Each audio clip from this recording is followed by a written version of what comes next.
Hi everyone, let's continue aggregate supply. Aggregate demand I had already discussed in my previous video, and now this is aggregate supply. Then after that, what we have to do, equilibrium point, we would finalize equilibrium point on the intersection of aggregate demand and aggregate supply. So aggregate supply means total money value of goods and services produced in an economy in a year. It is like we had studied already in microeconomics supply. Supply is individual. We will talking about individual firm, individual manufacturer. But this one is the supply means entire country. What is the money value of goods and services produced in an economy in a year? And that would be only in a year. There are two important constituents of aggregate supply. One is final consumer goods and services in a year, means the supply or output of final consumer goods and services in a year. Second one is the output of capital goods, which are also called investment goods. That is for investment purpose. And this one is the for the consumption goods and services. So, aggregate supply of goods of an economy depends upon the stock of capital, the amount of labor used, and the state of technology, what technology we are using. But in the short run, the stock of capital and technology always remain constant, and therefore output can be increased by increasing the amount of labor employed. So, only one factor is variable, that is labor.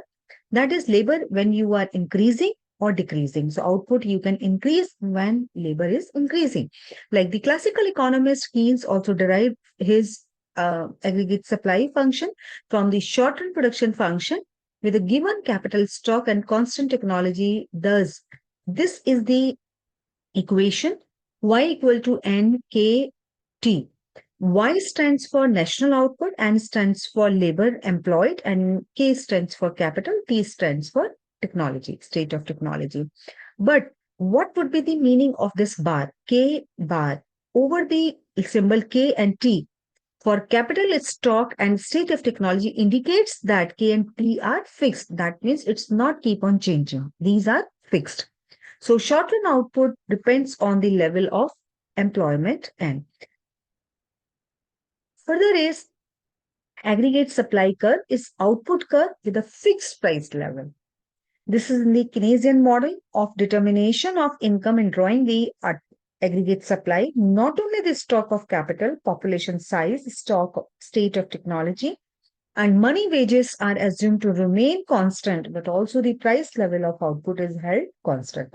In fact, apart from this, output price level of output is also constant. This type of aggregate supply curve is shown by this 45-degree.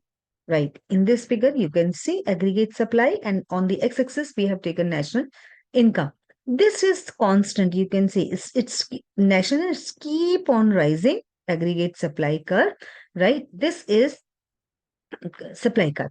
Then further, we will talk about equivalent level of national income, where this would intersect. You can see this is the aggregate supply curve. This is the aggregate demand. That is the equilibrium point. That is the equilibrium point. But how we can decide?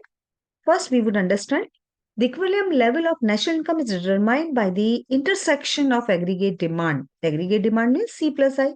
C, consumption investment, and this one is the I stands for, or I had already I had already given you in detail I and C. C means consumption demand, and I stands for investment demand. So that is consecutive. That would be combinedly we can say aggregate demand. Then further is aggregate supply 45-degree.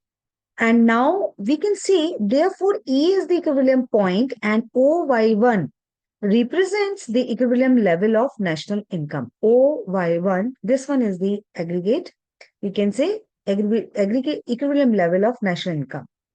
Point E, this is the point E is called Keynesian principle of effective demand. Effective demand means we're talking about that is the level of aggregate demand which becomes effective in determining equilibrium level of income because it is equal to AS.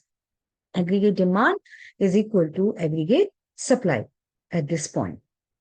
And rest is consumption function and other things we will cover up in the next video. And after that, we would start one new topic. So I hope this video would be helpful. That is equilibrium of this one is the equilibrium of determination of national income as per the Keynes theory. And here is you could understand what do you mean by effective demand. So thank you and stay tuned. Keep watching.